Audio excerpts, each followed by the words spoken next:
Hola, soy el profesor Venero. Estamos en el curso de Astronomía del Colegio Nacional de la Universidad Nacional de La Plata y hoy nos toca contar un tema que es la traslación de la Tierra. ¿Mm? Hemos visto en videos anteriores cómo la Tierra rota y cómo la vemos desde afuera o cómo vemos desde adentro, desde la superficie de la Tierra, los efectos que produce la rotación en el cielo. En este video vamos a hablar de la traslación y cómo eso, digamos, lo podemos ver desde la Tierra. Primero vamos a hablar ligeramente sobre qué es la traslación. La traslación es un movimiento de la Tierra que prácticamente todos conocemos, es que la Tierra se mueve alrededor del Sol. ¿Cómo se mueve alrededor del Sol? Bueno, uno podría tener dos tipos de órbita, como esta que estamos viendo acá, que es una órbita circular, o una órbita más achatada, que es lo que se llama una elipse o órbita elíptica. En una órbita circular, acá está el Sol, acá está el planeta se mueve y mantiene siempre constante la distancia entre el planeta y el Sol. En una órbita elíptica, el Sol no se encuentra en el centro y además la órbita es achatada, por lo cual la distancia entre el planeta y el Sol va cambiando a medida que el planeta se va moviendo en su órbita. Así que la órbita de la Tierra es de este tipo, es un tipo de órbita elíptica, aunque no tan exagerada como está acá, o sea, no es tan achatada, el Sol no está tan lejos del centro, ¿sí? Como está acá, pero digamos, sí no es circular. Hay un punto de la órbita de la Tierra en el cual la Tierra está más cerca del Sol y ese punto se llama perihelio. Después hay un punto en el cual la Tierra está más lejos del Sol y ese es el punto que se llama afelio. ¿Sí? Es decir, nuestro planeta va moviéndose por esta línea negra, en algún momento está a una mayor distancia del Sol y a un momento está a una distancia menor del Sol. ¿Sí? Mucha gente a veces piensa que esto puede producir algún efecto en nuestro planeta, sobre todo, por ejemplo, algún efecto climático.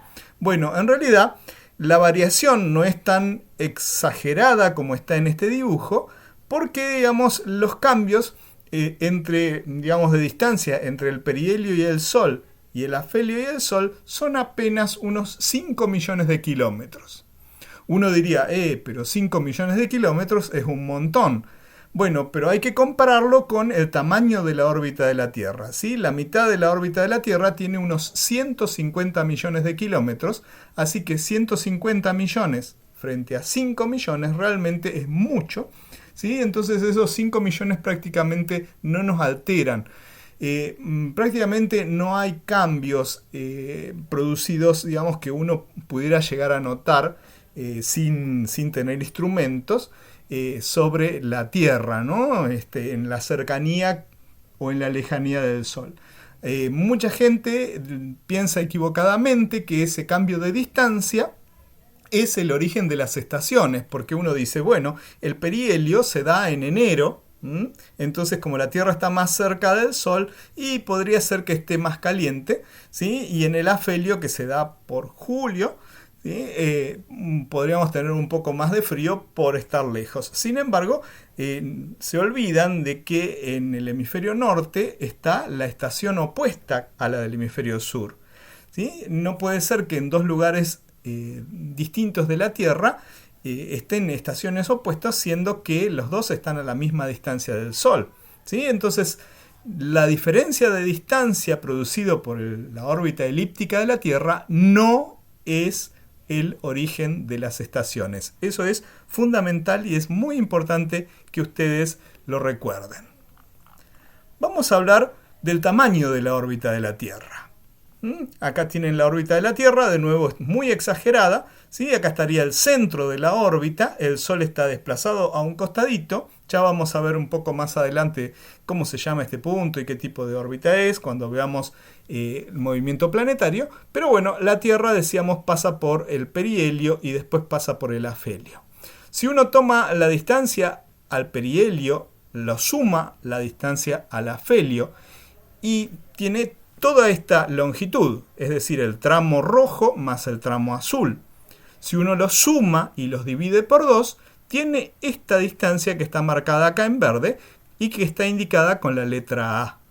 Esa distancia se llama semieje mayor, y es lo que se llama la distancia media entre la Tierra y el Sol. Es decir, es como un promedio entre la distancia más cercana y la distancia más lejana, y nos da una idea del tamaño de la órbita. Justamente esta medida que está marcada acá con verde son 150 millones de kilómetros, y a esa distancia lo llamamos una unidad astronómica. Es decir, los astrónomos usamos como unidad de distancia, por ejemplo, dentro del sistema solar, a la distancia media entre la Tierra y el Sol. ¿Por qué digo media? Acuérdense que a veces la Tierra está más cerca del Sol o a veces está más lejos. Entonces tomamos un promedio. Esa distancia media es una unidad astronómica y equivale a 150 millones de kilómetros. ¿Por qué usamos la unidad astronómica? Acá tienen 150 millones de kilómetros. ¿Por qué usamos la unidad astronómica como unidad de distancia? Y, por ejemplo, si uno tuviera que medir en kilómetros la distancia entre el Sol y Plutón, tendría que decir este número, ¿sí? Estoy indicando acá, que son 5.922 millones de kilómetros. Es un número realmente muy largo, muy difícil de leer y muy fácil de olvidarse. En cambio, si uno mide esta misma distancia en unidades astronómicas, son solamente 39, uno podría decir que son 40 unidades astronómicas entre la Tierra, entre el Sol y Plutón, ¿sí? ¿Eso qué quiere decir? Que Plutón está casi 40 veces la distancia entre la Tierra y el Sol, ¿sí? Entonces es mucho más sencillo usar la unidad astronómica que no usar los kilómetros. Bien, ¿cómo es la órbita de la Tierra? La órbita de la Tierra, ya dijimos, es una elipse, pero esa elipse está contenida en un plano, ¿sí? ¿Qué quiere decir eso? Quiere decir que la Tierra se mueve alrededor del Sol y siempre se mantiene dentro de un plano, es decir, no está nunca por arriba ni por debajo. Ese plano se llama plano de la eclíptica.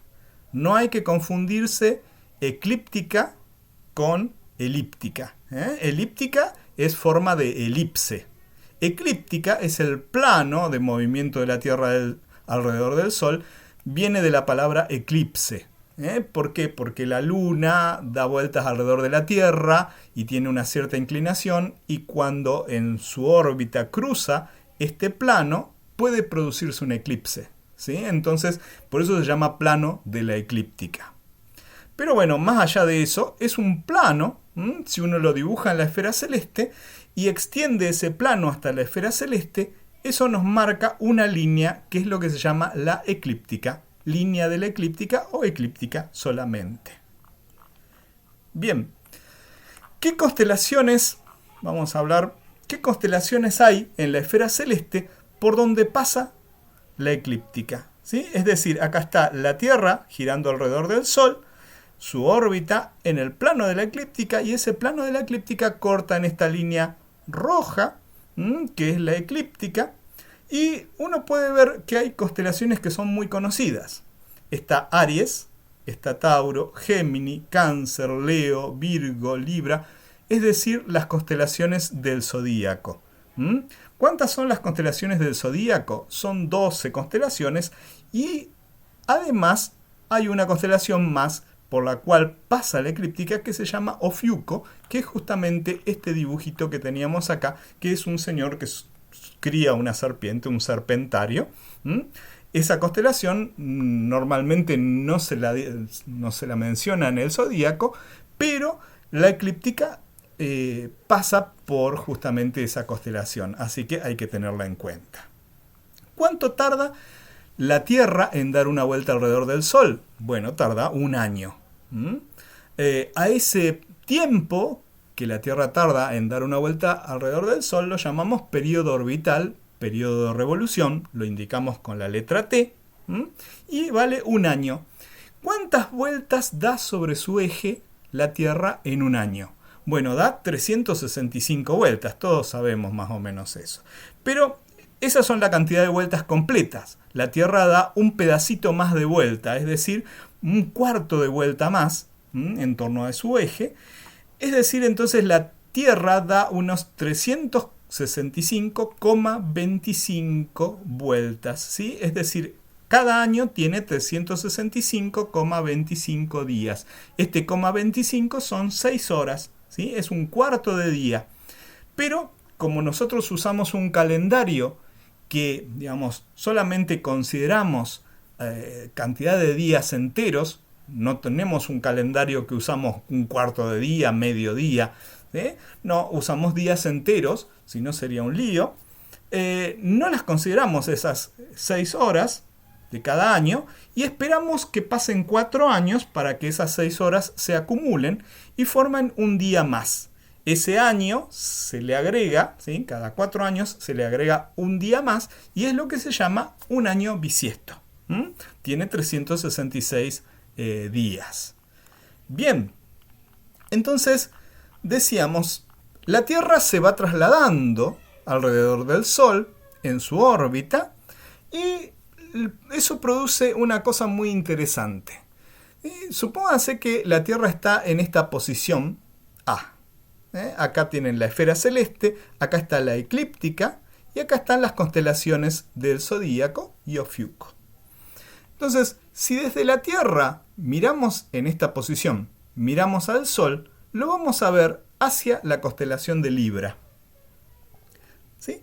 Si va pasando el tiempo, pasan algunos meses, 1 o 2 meses, la Tierra se va moviendo, como indica la flecha roja, y cuando llegamos a la posición B, miramos al Sol y vemos que el Sol ya no está frente a Libra, ahora está frente a la constelación de Ofiuco. Si esperamos un tiempo más, la Tierra se sigue moviendo hasta el punto C y cuando miramos al Sol lo vemos frente a la constelación de Sagitario.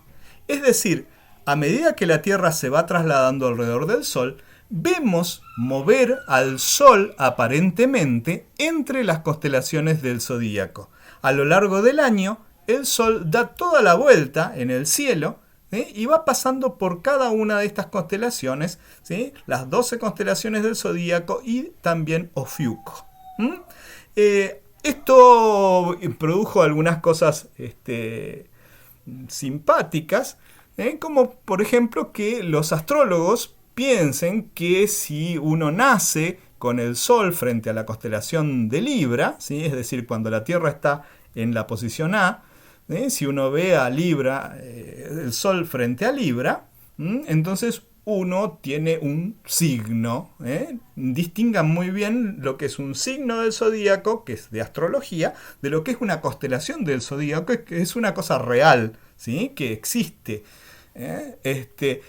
Si uno nace, por ejemplo, dicen los astrólogos, con el Sol frente a Libra, bueno, uno va a tener ciertas características, digamos, de carácter, cierto destino, ciertas cosas que se le van a dar en la vida, ¿no? Es lo que uno conoce como el horóscopo. Sin embargo, lo que está mal es que, bueno, primero hay una constelación que no están considerando, es decir, la gente que nace cuando el Sol está frente a la constelación de Ofiuco no tiene un signo de Ofiuco, ¿sí? Pero bueno, eso supongamos que es un detalle, ¿no? El problema es que el Sol, digamos, en esta época no está frente a la constelación que dicen los horóscopos. Por ejemplo, acá yo les puse una tablita. Si uno nació el 30 de marzo, por ejemplo, ¿sí? El 30 de marzo, uno, de acuerdo al horóscopo, debería ser de Aries, ¿sí? Porque Aries va entre 20 de marzo y 19 de abril, ¿sí? Pero el 30 de marzo, en realidad, el Sol está frente a Piscis. Es decir, si ustedes pensaban que eran de Aries, en realidad son de Piscis, ¿sí? Si uno creyera, digamos, en lo que es verdad, es que el Sol está frente a la constelación de Piscis, no está frente a la constelación de Aries. Entonces, casi todas lo que se llaman los signos del zodíaco están corridos respecto a la posición del Sol frente a la constelación real. Entonces pueden mirar, buscar sus cumpleaños y ver en realidad frente a qué constelación estaba el día en que ustedes nacieron, estaba el Sol. Eso es, digamos, producido, ¿por qué? Porque estas fechas que ven acá, ¿sí? ¿Sí? Que usaban los astrólogos o que usan los astrólogos, son fechas que provienen de la Edad Media, son muy antiguas. En esa época, los astrónomos y los astrólogos eran prácticamente lo mismo, porque los reyes le pedían a los astrólogos o a los astrónomos que hicieran cartas astrales, que dijeran el futuro, ¿sí? Y pensaban que en las estrellas o en los planetas iban a encontrar respuesta a sus ansiedades. Y entonces, bueno, los astrónomos miraban el cielo y anotaban un poco y inventaban también bastante, ¿no? Después se descubrió, se entendió que esto era simplemente una creencia, ¿sí? Y entonces los astrónomos empezaron a ir por un lado, ¿sí? A estudiar los astros, los movimientos, desde el punto de vista científico, y los astrólogos se quedaron con las fechas originales desde la Edad Media. Es decir, no han cambiado esas fechas, tendrían que haberlas cambiado. ¿Y por qué cambia eso? Cambia porque la Tierra, además de la rotación y la traslación, tiene otro movimiento más que se llama la precesión. La precesión hace que muy lentamente el Sol vaya cambiando de constelaciones, no esté siempre en la misma época del año. Entonces, bueno, cuando ustedes les digan un signo astrológico, piensen mejor en una constelación y bueno, que es mucho más seguro y está bien calculado. Hoy en día los astrólogos no miran el cielo, así que prácticamente no han corregido sus fechas, no han corregido sus horóscopos. Así que bueno, hasta acá vamos a llegar en este primer video. Ahora vamos a hablar de otros de los efectos que tiene la traslación de la Tierra, que son las estaciones. Hasta pronto.